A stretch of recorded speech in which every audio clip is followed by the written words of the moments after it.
South ఇండియాలోనే biggest sorry store మన Varahi silks మన విజయవాడ ఎంజీ రోడ్లో ప్రారంభం. సో ఇక్కడేంటి ఇప్పుడు ఇందాక మీరు చెప్పారు మ్యూజిక్ చెప్పారు కదా, music I give one reference point. ఒకడు నా దగ్గరకు వచ్చి ఇప్పుడు మ్యూజిక్ మామూలుగా అని పెద్ద మ్యూజిక్ డైరెక్టర్ అంటే music director remuneration is also dependent upon అతని పేరు ఉంటే ఎంత కొంటారు. Name is different, right? So దానికి ఒక చిన్న ఎగ్జాంపుల్ ఇస్తాను. రెహమాను సుభాష్ గారికి he was doing a film called Yuvraaj. యువరాజ్లో అది ఒక Rahman is notorious for delays, చాలా హింసించేస్తాడు టైం ఇవ్వకుండా. సుభాష్ గారు మెసేజ్ పెట్టాడు రెహమాన్కి, నాది సల్మాన్ ఖాన్ కట్రినా కైఫ్ డేట్స్ ఉన్నాయని మా సెట్ అంతా వేసుకున్నాం, ఇంకా నువ్వు పాట ఇవ్వకపోతే ఏమైపోతాను అది ఇది అని ఒక చాలా హార్ష్ మెయిల్ పెట్టాడు రెహమాన్కి. రెహమాన్ అప్పుడు లండన్లో ఉన్నాడు. సో రెహమాన్ ఫోన్ చేసి ఓకే నేను బాంబే వస్తాను, చెన్నై వెళ్ళాలి, బాంబేలో దిగి సుఖవిందర్ సింగ్ స్టూడియోకి రండి మీరు ఫలానా టైంకి, నేను వచ్చి అక్కడ మీ పాట చేస్తాను. ఇటు సరే నెక్స్ట్ డే 2 days అయ్యాకో సుఖవిందర్ స్టూడియోకి వెళ్ళాడు. రెహమాన్ ఇంకా ఎయిర్పోర్ట్లో ఆన్ ద వేలో ఉన్నాడు. ఈ సుఖవిందర్ కూర్చొని ఏదో చేస్తున్నాడు. ఏంటిదంటే మీకు ఏదైనా పాట చేసి పెట్టమన్నాడు అన్నాడు. ఇంకా సుభాష్ వచ్చింది కోపం. సో ఇప్పుడు తెలియక చెప్పేసాడు అనుకున్నాడు ఈ సుఖవిందర్. రెహమాన్ వచ్చి హాయ్ అన్నాక ఏంటి ఏమైనా చేసేవా అన్నాడు. సుభాష్ ఎదుగుని అడిగాడు, ఏమైనా పాట చేసేవా అంటే చేసాను వినిపించండి, అది వినిపిస్తే నాకు బాగుంది మీకు ఎలా ఉంది అన్నాడు. ఇంకా సుభాష్ గారు అరవటం మొదలెట్టాడు. What the fuck do think, ఏంటి నేను నీకు 3 కోట్ల రెమ్యునరేషన్ ఇస్తావు అంటే నువ్వు సుఖవిందర్తో చేస్తావు అటు నేను చేయలేనా, సుఖవిందర్తో నువ్వు కావాలా నాకు అది ఇది అని చెప్తే, mind your tongue mister guy, you are paying for my name not for my work, don't get confuse అన్నాడు. ఇప్పుడు మీకు తెలిసింది మీరు ఉన్నారు కాబట్టి, తాళ పాటలు నేను ఎక్కడ తెచ్చాను మీకు తెలుసా? అది నువ్వు వేరే సినిమాలు కానీ ఎక్కడ ఇస్తాను మీకు తెలుసా? అది నా డ్రైవర్ చేయొచ్చు, నా మాలీ చేయొచ్చు, నేను ఎవరి దగ్గర కొనుక్కోవచ్చు, ఏదైనా చేయొచ్చు. నా పేరు ఇస్తున్నా, మ్యూజిక్ బై ఏఆర్ రెహమాన్ అని చెప్పడానికి మీరు నాకు డబ్బులు ఇస్తున్నారు. పాయింట్ 1. పాయింట్ 2, మీకు నచ్చిందా లేదా చెప్పండి. ఇది మీరు నచ్చుకోవచ్చు. నేనేమన్నాను మీకు బాగుందని అడిగే తీసుకోండి అనలేదు కదా. మీకు ఇది బాగాలేదు అంటే I will do another thing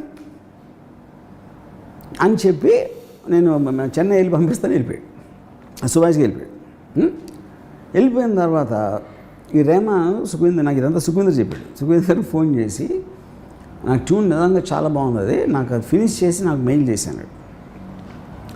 అయిపోయింది 1 year అయిన తర్వాత వీడు రెహమాన్ మేనేజరు ఒక 5 లక్షలు చెక్ అది పంపించాడు సుఖవిందర్కి. ఏంటి ఇది చెక్ అంటే, మీరు యువరాజ్కి ఏదో పాట చేశారంట కదా, రెహమాన్ అది వేరే వరకు అమ్మాడు, మీ షేర్ కింద 5 లక్షలు పంపమని చెప్పి అన్నాడు.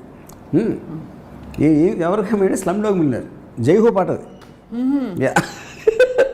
జైహో సాంగ్. ఇప్పుడేంటి సుభాష్ గారికి అంత ఎక్స్ట్రాడినరీ మ్యూజిక్ టేస్ట్ ఉండి జైహో సాంగ్ నచ్చలేదంటే ఎలా చెప్తారు మీరు? అది ఆయన మైండ్ స్టేట్, ఆయనకు ఉన్న కోపం, ఆయన సిచ్యువేషన్ సరిపోవ, ఏదో 100 కారణాలు ఉంటుంది దానికి. ఓకే, సో ఇప్పుడు ఒక లాజిక్ ఏంటి, మ్యూజిక్ డైరెక్టర్కి ఎంత ఇవ్వాలి అంటే, మీరు వాడి పేరు వాడితే ఆడియో కంపెనీ ఎంత ఇస్తుంది, వాడికి ఫ్యాన్ ఫాలోయింగ్ ఉందా, వాడి పేరు ఉంటే ఎంతమంది యూట్యూబ్ వ్యూస్ వస్తాయా, ఇదొక గేజ్. రెండోది అసలు పాట అంత నచ్చింది జనాలకంటే అన్నోన్ పర్సన్ పాట నచ్చేస్తుంది ఒకటి. అంతమంది ఇప్పుడు coverage music director first time చేసాడు అది, and he sold more than Rahman. అది పాయింట్ కాదు.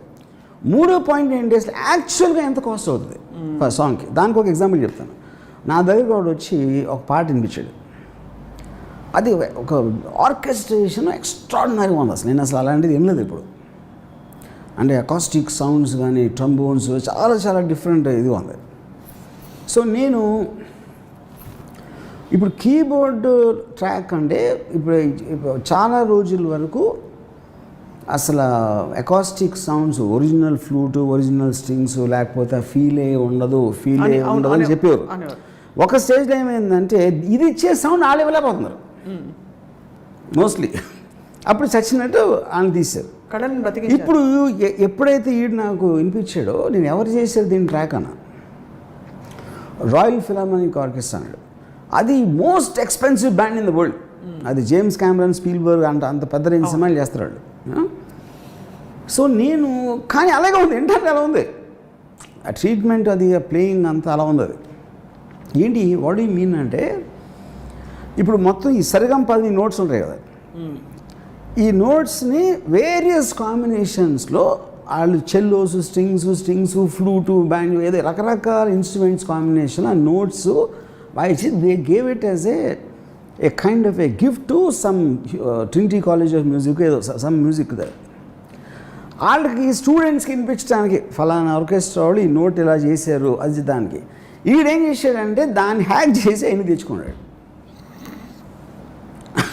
ఓకే, ఇది వీడి ట్యూన్ పెట్టాడు. అది అప్పుడు ట్యూన్ వీడు కంపోజ్ చేసి వాళ్ళు ప్లే చేశారు. యాక్చువల్గా వాళ్ళే ప్లే చేశారు. వీడి కోసం ప్లే చేయకపోయినా వాళ్ళు ప్లే చేసింది వీడు అమర్చాడు. దాని తర్వాత ఏం చేశాడు, ఈ రిథమ్స్ అయితే 100,000 దొరుకుతాయి, దీనికి తగ్గ అది పట్టుకున్నాడు. ఎవడో ఫ్రెండ్ లిరిక్ రాశాడు. వీడు 5 ఫేమస్ సింగర్స్ ఈమెయిల్స్ సంపాదించి వాళ్ళకి ఈ ట్యూను ఒక చిన్న letter, I'm a very poor person, నా దగ్గర డబ్బులు, కానీ ఈ ట్యూన్ ఒకవేళ మీరు విని మీకు నచ్చితే మీరు పాడి నాకు ఇస్తే నేను అమ్మగలిగితే మీకు ఇస్తాను డబ్బులు అని ఒక క్యూట్ నోట్ ఏదో రాశాడు. ఈ cent it to more than 20-30 singers. My God. దాంట్లో 2-3 రియాక్టర్ ఆ 30 మందిలో. ఇది ఏమైంది అని టపట క్వశ్చన్ అంతే, మెయిల్స్ అంతే. Finally Hariharan song the song, and female singer కూడా ఫేమస్ సింగర్ మర్చిపోయాను. ఆడేంటి ఇన్స్ట్రుమెంట్ ముట్టుకోకుండా ఫుల్ పాట తయారు చేసాడు. స్టూడియో లేదు, ఇన్స్ట్రుమెంట్ లేదు, వాడు ప్లే చేయరా ఏది అసలు. అంటే టెక్నాలజీ అక్కడ ఉందంటున్నాను నేను. అవును, that is what I'm saying. కానీ మనం అది యూజ్ చేసుకోకుండా మంచి 20 మంది అంటే మనకి విజువల్ అది బాగుంటుంది. ఇప్పుడు మీరు శివమణి ఉన్నాడు అనుకోండి, శివమణి ఆడి విజువల్ అంతే, ఆ డ్రమ్స్ ఏం కూడా ఎవరికి తెలీదు. మీరు శివమణి విజువల్ తీసేసి మీరు ఉట్టి సాంగ్ అంటే అన్ని డ్రమ్స్లాగా ఉంటుంది, ఏమి డిఫరెన్స్ ఉండదు. కానీ ఆడు విజువల్గా సేమ్ అన్నీ కొడితే అది అమ్మ వీళ్ళంటే డ్రమ్మర్ అసలు లేడు అనుకుంటాం మనం. So it work on stage. మీరు ఎప్పుడైనా తను కొట్టిన పాట ఆడు విజువల్ లేకుండా ఏంటండి, నేను పేరు మార్చుకుంటాను, దానికి వేరే దానికి ఏమైనా డిఫరెన్స్ ఉంటుంది. So of course everything has its value. So Shivamani will work on stage, someone else might not be able to work. True. He works on stage because of his personality, not because of what he is playing on. అది నేను చెప్పేది. ఇప్పుడు అలా చూస్తే చౌరాసియా గారి flute, ఆ drums ఏం కూడా ఎవరికి తెలీదు. మీరు శివమణి విజువల్ తీసేసి మీరు ఉట్టి సాంగ్ అంటే అన్ని డ్రమ్స్లాగా ఉంటుంది, ఏమి డిఫరెన్స్ ఉండదు.